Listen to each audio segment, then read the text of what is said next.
BBC এবং মানবজমিন বলছে বাংলাদেশের সাবেক প্রধানমন্ত্রী শেখ হাসিনা, যিনি ভারতে রয়েছেন, প্রায় 7 মাস হতে চলল তিনি ভারতে রয়েছেন, তার সঙ্গে ভারতের প্রধানমন্ত্রী নরেন্দ্র মোদী এবং নিরাপত্তা উপদেষ্টা অজিত দোভালের নিয়মিত দেখা সাক্ষাৎ হচ্ছে। অজিত দোভালের দেখা সাক্ষাৎ হচ্ছে, এটা পুরনো খবর, কিন্তু প্রধানমন্ত্রী নরেন্দ্র মোদীরও দেখা সাক্ষাৎ হচ্ছে এই ব্যাপারটা নতুন খবর। বিবিসি এবং মানবজমিন সেটি নিশ্চিত করছে। গত পরশু নরেন্দ্র মোদীর সঙ্গে ডোনাল্ড ট্রাম্পের ফোনে কথা হয়েছে এবং ভারতের বিভিন্ন গণমাধ্যম বলছে সেই ফোনালাপে বাংলাদেশ প্রসঙ্গও আলোচনা হয়েছে। যদি বাংলাদেশ প্রসঙ্গ আলোচনা হয়ে থাকে এবং ডোনাল্ড ট্রাম্প এই মাসেই ভারত সফর করছেন, সেই ভারত সফরে ভারতের বিভিন্ন সাংবাদিক বলার চেষ্টা করছেন যে সেই ভারত সফরে শেখ হাসিনার সঙ্গে ডোনাল্ড ট্রাম্প দেখাও করতে পারেন। নরেন্দ্র মোদী এবং নিরাপত্তা উপদেষ্টা, যাকে ভারতের সব থেকে শক্তিশালী মানুষ হিসেবে, সব থেকে পাওয়ারফুল মানুষ হিসেবে ট্রিট করা হয়, সেই অজিত দোভালের নিয়মিত সাক্ষাৎ হচ্ছে। অজিত দোভালের সঙ্গে শেখ হাসিনার যে সাক্ষাৎ হচ্ছে, এর আগে হয়েছে ভারতের পররাষ্ট্র বিদেশমন্ত্রী, তার সঙ্গে সাক্ষাৎ হয়েছে। এটা খুব একটা নতুন খবর না, এটা পুরনো খবর। কিন্তু বিবিসি বলছে এবং বাংলাদেশের অন্যতম প্রধান গণমাধ্যম মানবজমিন বলছে নরেন্দ্র মোদীর সঙ্গেও শেখ হাসিনার সাক্ষাৎ হচ্ছে। বিবিসি বলছে শেখ হাসিনাকে এমন একটা জায়গায় রাখা হয়েছে নিরাপত্তার কারণে, যেটা এখন পর্যন্ত কোনো গণমাধ্যম নিশ্চিত হতে পারেনি। এর আগে আমরা বিভিন্ন তারকাদের পেছনে পাপারাজ্জিদের ছুটে বেড়াতে দেখেছিলাম।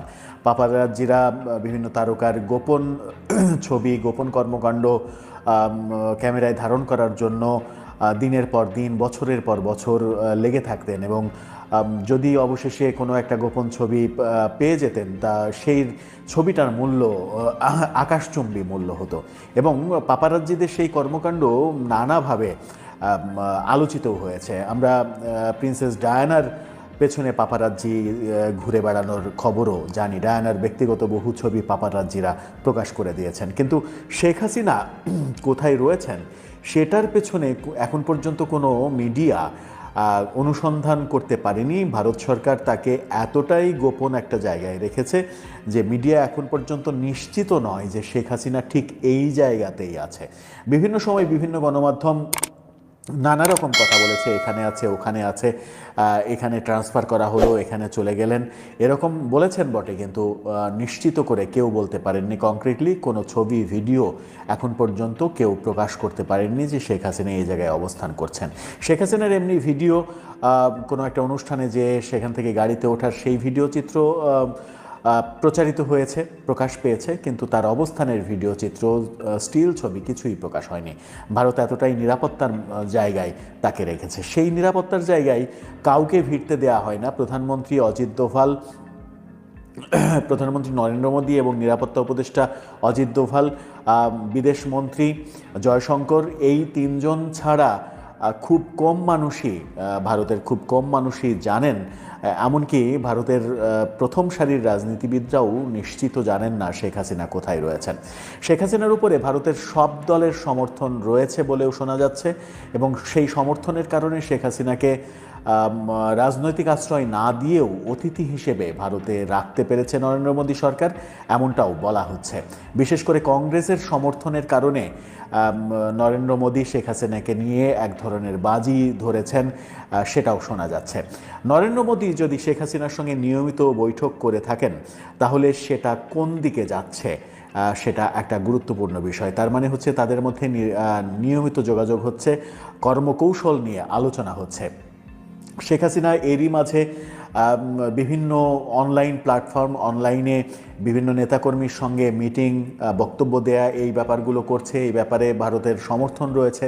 ভারত যদিও বলেছে এটা তার ব্যক্তিগত বিষয়, এখানে ভারতের করণীয় কিছু নেই, কিন্তু বিবিসি এবং মানবজমিন, বিশেষ করে বিবিসি যখন ফাঁস করলো যে প্রধানমন্ত্রী নরেন্দ্র মোদীর সঙ্গে শেখ হাসিনার নিয়মিত দেখা সাক্ষাৎ হচ্ছে, তখন বিবিসি এটাও বলছে যে সাইমা ওয়াজেদ পুতুল তিনি দিল্লিতে অবস্থান করছেন, কারণ তিনি বিশ্ব স্বাস্থ্য সংস্থার দক্ষিণ এশীয় অঞ্চলের প্রধানের দায়িত্ব পালন করছেন দিল্লিতে তার অফিস, দিল্লিতে অবস্থান করছেন। তার মার সঙ্গে তার নিয়মিত দেখা হচ্ছে। তার মানে ভারত সরকারের সর্বোচ্চ পর্যায়ের বাইরে সাইমা ওয়াজেদ পুতুল জানেন শেখ হাসিনা কোথায় রয়েছেন, তার সঙ্গে দেখা করার সুযোগ দেওয়া হচ্ছে, কিন্তু তাদের দুজনকে এক জায়গায় থাকতে দেয়া হচ্ছে না।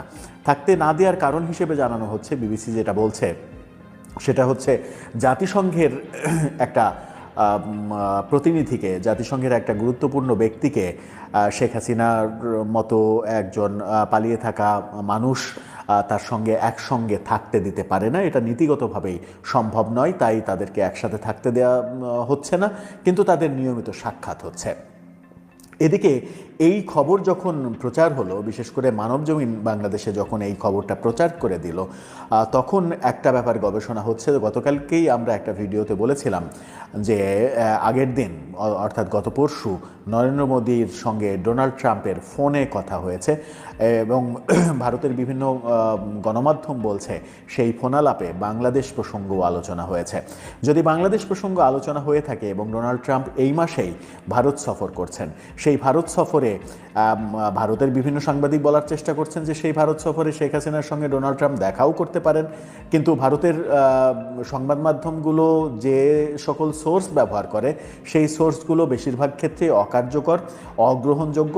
তাই এই ব্যাপারটাকে খুব একটা বিশ্বাসযোগ্য ভাবার কোনো কারণ নেই। তবে ব্যাপারটা একটা নতুন মাত্রা যোগ করবে, যেহেতু নরেন্দ্র মোদীর সঙ্গে সরাসরি সাক্ষাতের ঘটনা নিয়মিত ঘটছে, সেহেতু আমরা নরেন্দ্র মোদীর আমেরিকা সফরে দেখেছি ডোনাল্ড ট্রাম্প বাংলাদেশ ইস্যুতে নরেন্দ্র মোদীর সামনে প্রকাশ্যে কথা বলেছেন গণমাধ্যমে। তার মানে ডোনাল্ড ট্রাম্পের একটা ইচ্ছা রয়েছে বাংলাদেশ ব্যাপারে তার কর্মকাণ্ড জাহির করতে। সেই কর্মকাণ্ড কি জাহির করেন, কি ভূমিকা নেন, আওয়ামী লীগের পক্ষে ডোনাল্ড ট্রাম্প অবস্থান গ্রহণ করেন কিনা, শেখ হাসিনার পক্ষে শেষ পর্যন্ত ডোনাল্ড ট্রাম্প অবস্থান গ্রহণ করেন কিনা, সেটাই এখন দেখার বিষয়। সেই ব্যাপারে যদিও গণমাধ্যমগুলো খুব একটা আভাস দিচ্ছে না, বিশেষ করে আন্তর্জাতিক গ্রহণযোগ্য গণমাধ্যম, সেটা ডোনাল্ড ট্রাম্পের সফরের পরে নিশ্চিত হওয়া যাবে। সেই সফরটা মার্চেরই কোনো একটা সময় তিনি ভারত সফর করবেন বলে জানা যাচ্ছে। দর্শক, শেষ পর্যন্ত আপনার কি মনে হয়, নরেন্দ্র মোদীর সঙ্গে শেখ হাসিনার বৈঠক যদি নিয়মিত হয়ে থাকে, এদিকে বাংলাদেশ সরকার শেখ হাসিনাকে ফেরত চেয়ে চিঠি দিয়েছে, সেই চিঠিকে একেবারে পাত্তাই দেয়নি ভারত, বাংলাদেশে শেখ হাসিনাকে ফেরত দেবে, নাকি আওয়ামীপন্থী যারা প্রচার করছেন যে শেখ হাসিনা বীর দর্পে বাংলাদেশে ফিরবে এবং মার্চ মাসেই ফিরবে,